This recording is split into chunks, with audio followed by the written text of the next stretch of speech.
Painting the backgrounds is the most fun that I have because you're sort of unleashed from your other responsibilities from the painting, and you get to sort of do whatever you want because you know that you can always go over it, you can paint it out, you can do, you can make it different if you want to.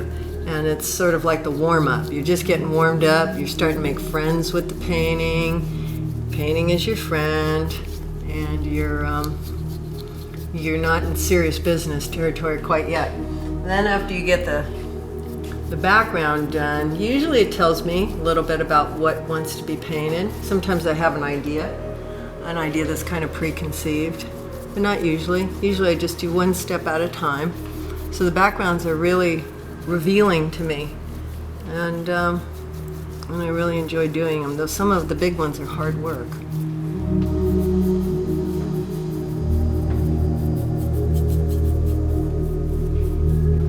Pretty slowly, and I guess methodically. I usually paint from back to front, so I have to sort of think that through, but I paint pretty slowly. I paint in oil paint. It takes a long time for things to dry, and I chose that way of painting ultimately about 15 years ago because I wanted the paintings to reflect a more contemplative attitude.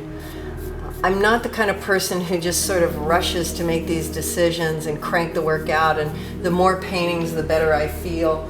It's not like that. I'm actually kind of sorry or sad when the painting is finished because then I have to make another one. I like working on them for long periods of time, and so in order to sort of make more production out of them, I paint on 2 or 3 at a time, which is helpful. Because while one thing is drying, like while this background is drying, this other background should be dry, and then I can paint another element in it while I wait for this background to dry and then come back to this.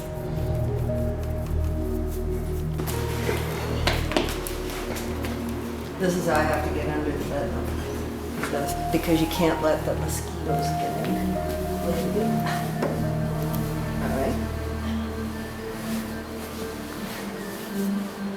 I'm a big fan of the iconoclast. So artists who are not necessarily lumped in with other artists and groups, like, there's pop artists, abstract expressionists, minimalists. I'm really interested in artists that are outside of all of those bigger movements. Like, I'm a huge fan of Lee Montague, Philip Guston.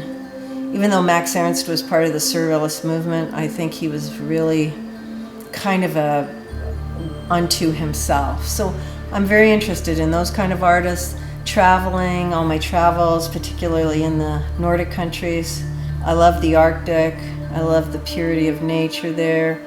Also interested in the philosophy of Maurice Merleau-Ponty and the idea of phenomenology, and sort of just loosely put that, what you see, there's a lot of other stuff behind it. There's a lot of things that aren't apparent in everything we see. That's sort of things I try to draw forward in my art too.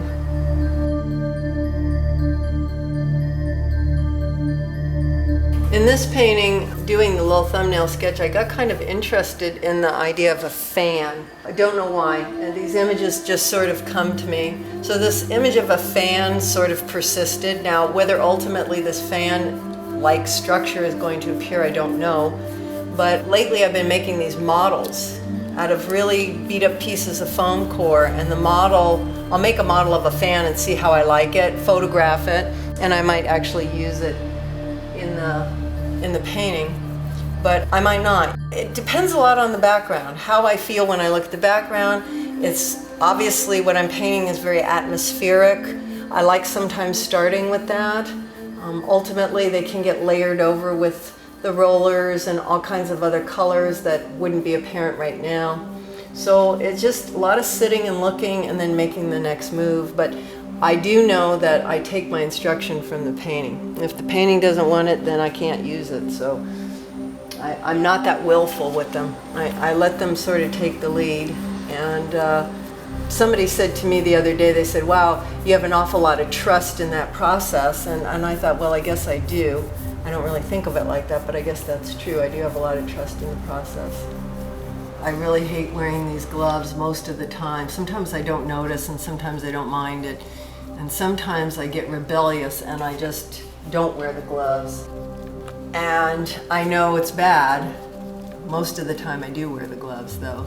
And in the old days, no one wore gloves really because nobody really thought about it, or at least they didn't know, I don't know, something like that. They didn't know that how toxic everything was and how your liver would explode or something if you got the cadmiums or the manganese in your system. So now that we know that, we kind of have to be responsible and wear these gloves. But the summer I really hate them. The winter I don't hate them as much. But I guess it's because I remember in the old days you didn't wear any of them, and it felt so good to be it was almost like an erotic thing. You felt so good being all mixed up in the pain, and it was everywhere, and it just seemed very natural, I think, to me at least.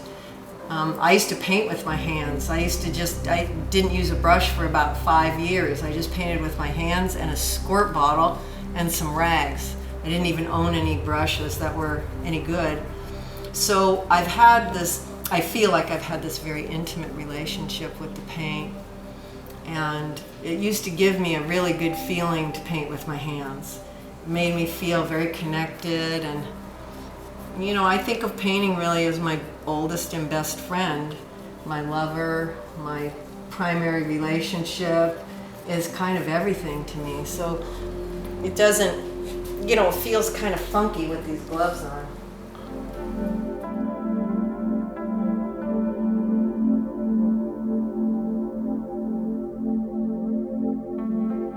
One of the through lines in my work is this kind of collision between humans and nature, and so I think that accounts for some of these toxic skies that I make.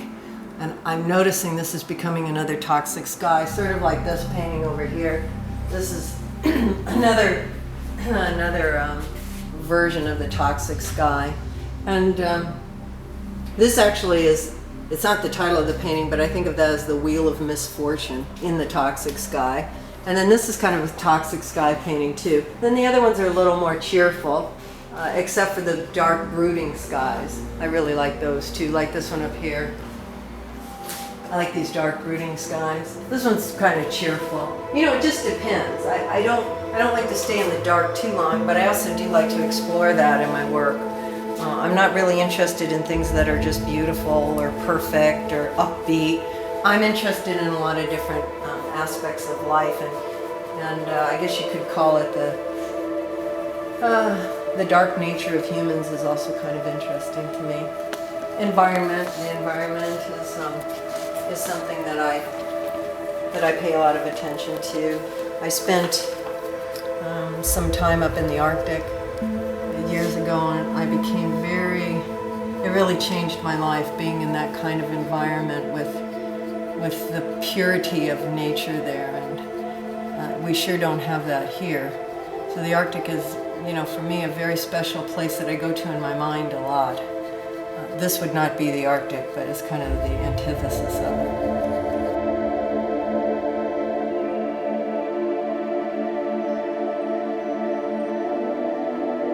I was in Finland, and I was up here at, it's very hard to see, but a little dot says Inari.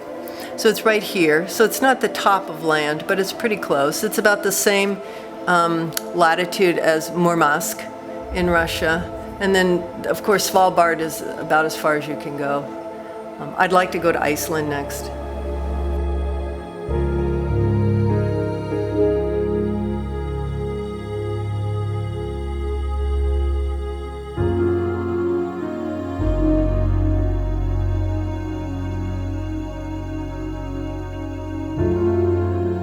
For a number of years in my studio, I've always had a rocking chair. This happens to be the current rocking chair at the moment, which is not really very rocking, but it will work.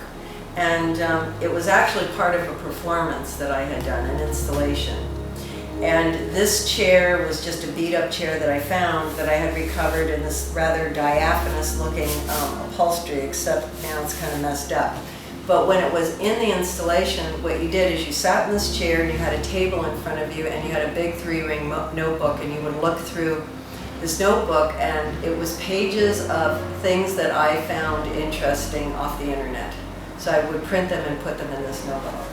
And then I blew them up and put them on the wall, painted some of them on the wall. So this actually comes from an installation, but now it's just my chair, and it rocks. So that's the perk. So I can look at my work. See, I like the rhythm of looking at the work while I'm rocking, because it gives me a little bit of a, I don't know, it makes it all come very alive for me. So now I'm looking at that toxic sky over there that I just painted, and I'm sort of rocking and looking. And what I'm doing is I'm projecting and I'm imagining something in that space. That's why I love to paint the backgrounds first. Because backgrounds are a host. It's like the stage. Now we get to put the players, the props, all the things in the stage.